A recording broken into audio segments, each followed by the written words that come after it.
तनख्वाह मिल गई बेटा? हाँ माँ, पूरे 5,000। मुझे भी मिल गए पूरे 7,000। अब मैं सोच रही थी कि सबसे पहले 5,000 रुपये मकान मालिक के, 3,000 दूध का और 2,000 में घर का राशन आ जाएगा। बाकी हमारे पास कितने बचेंगे? 2,000। 2,000 महीने का खर्चा तो आराम से निकल ही जाएगा। हाँ माँ। सुनो, बात बताओ, तुम्हें तुम्हारी पूरी सैलरी मिल गई? जी साहब, मिल गई। मेरे बेटे को 5,000 और मुझे 7,000। अच्छा, तुम दोनों ने कोई एडवांस लिया था? नहीं नहीं साहब, पिछले 6 महीने से हमें इतनी ही तनख्वाह मिलती है। अच्छा, तो तुम एक काम करना, अभी घर मत जाना। जब मैं आपको बुलाऊं तो मेरे ऑफिस में आना एक बार। जी साहब। क्या हुआ? आ जाओ।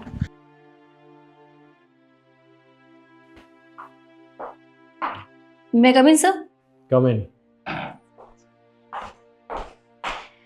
जी सर, आपने मुझे बुलाया? हाँ शिखा, एक बात बताओ, तुमने सबकी सैलरी दे दी थी ना? हाँ सर, मैंने तो सबकी सैलरी दे दी, जैसे हमेशा टाइम से देती हूँ।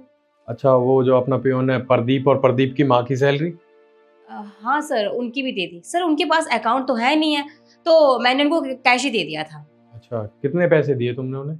सर आपको पता तो है, वो सुनीता की 12,000 और उसकी पियोन की 10,000 रुपये। अच्छा, पक्का तुमने उन्हें 12,000 रुपये और 10,000 रुपये दिए थे? हाँ सर, मैं हमेशा ही देती हूँ, मैंने इतनी सैलरी दी है। प्रदीप, अंदर आओ।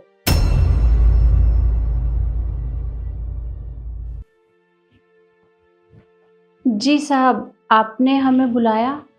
एक बात बताओ, आपको सैलरी कितनी मिली है? साहब, मेरे बेटे को 5,000 और मुझे पूरे 7,000। सर एक्चुअली मैं बताना भूल गई थी, इन लोगों ने मुझसे कुछ एडवांस भी तो लिया था, वो इन्होंने बताया नहीं होगा। कोई बात नहीं, तुम बाहर चलो, मैं आती हूँ, मैं इनसे बात करके आती हूँ सर। एक मिनट, कहीं भी जाने की जरूरत नहीं है। जो भी बात होगी यहाँ पे होगी और इनके सामने होगी। एक बात बताओ शिखा, इनकी सैलरी 12,000 रुपये और 10,000 रुपये है, और तुम क्या करती हो? इन्हें 7,000 रुपये और 5,000 रुपये देती हो। वो सर मैं आपको बताने ही वाली थी। अच्छा, बताना भूल गई? अरे शिखा, तेरे अंदर थोड़ी सी भी इंसानियत नहीं है क्या? अरे बेचारों के हालात तो देख। अरे वो बड़ी मुश्किल से अपना घर चलाते हैं और तू उन पैसों में से भी पैसे काटती है। अरे एक बात बता, तेरे पास किस चीज की कमी है? अरे तेरी सैलरी 65,000 रुपये है, तेरा उसमें भी नहीं भरता। सॉरी सर, वो थोड़ा पैसों का लालच आ गया था, आगे से नहीं करूंगी, आई एम सॉरी। अच्छा, तुझे लालच आ गया? अरे शिखा, इतना लालच ठीक नहीं है। अरे कम से कम तेरे अंदर थोड़ी बहुत तो इंसानियत होनी चाहिए। अरे बड़ी मुश्किल से वो अपना घर चलाते हैं, पर नहीं, तूने कभी सोचा ही नहीं था। अब इनके जितने भी पैसे हैं सब सूद समेत वापस लौटा। सर अब कैसी बात कर रहे हैं आप? इनके तो फिर 6 महीने के 60,000 रुपये बनते हैं, इतने पैसे नहीं है सर मेरे पास। सर माफी मांग तो रही हूँ आपसे मैं, आगे से कभी नहीं होगा, बस आखिरी मौका दे दीजिए सर प्लीज। इतने पैसे कहाँ से लाएगी? अरे तेरी सैलरी 65,000 रुपये है, क्या सारे पैसे तू ऐसे ही उड़ा देती है? मुझे नहीं पता, इनके पैसे वापस कर। सर अभी तो नहीं है। नहीं है तो एक काम कर, आज के बाद तुझे इस कंपनी में आने की कोई जरूरत नहीं है। मैं तुझे आज के आज ही इस कंपनी से निकालता हूँ, और जो इस महीने की तेरी सैलरी है ना, उसमें से 60,000 रुपये मैं इन्हें देता हूँ, बाकी बचे 5,000 रुपये वो मैं तेरे अकाउंट में डिपॉजिट करा दूंगा। अब एक काम कर, निकल यहाँ से। सर मैं माफी मांग तो रही हूँ, आगे से नहीं होगा, आप नौकरी से मत निकालिए ना सर प्लीज।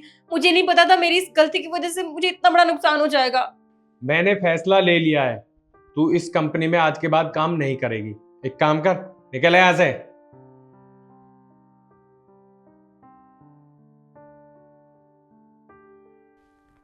साहब, आपका बहुत बहुत धन्यवाद। हमें तो पता ही नहीं था कि हमारी इतनी तनख्वाह है। हम तो पिछले 6 महीने से मेरे बेटे को 5,000 और मुझे 7,000 रुपये ही मिल रहे थे। बड़ी मुश्किल से गुजारा हो रहा था, पर अब पूरी तनख्वाह मिलेगी तो हमारा घर का अच्छे से गुजारा हो जाएगा। आपका बहुत बहुत धन्यवाद। देखिए, इसमें धन्यवाद की कोई बात नहीं है। और हाँ, आपको परेशान होने की कोई ज़रूरत नहीं है। आज के बाद जितनी भी आपकी सैलरी है, आपकी सैलरी पूरी मिलेगी। और हाँ, एक बात और, एक काम करना, कल अपना आधार कार्ड और पैन कार्ड अपने साथ लेके आना। कल मैं तुम्हारा अकाउंट खुलवा दूंगा और जितनी भी सैलरी होगी अब तुम्हारे अकाउंट में आएगी। और ये लो आपके पूरे 60,000 रुपये। धन्यवाद साहब। ठीक है, अब जाइए।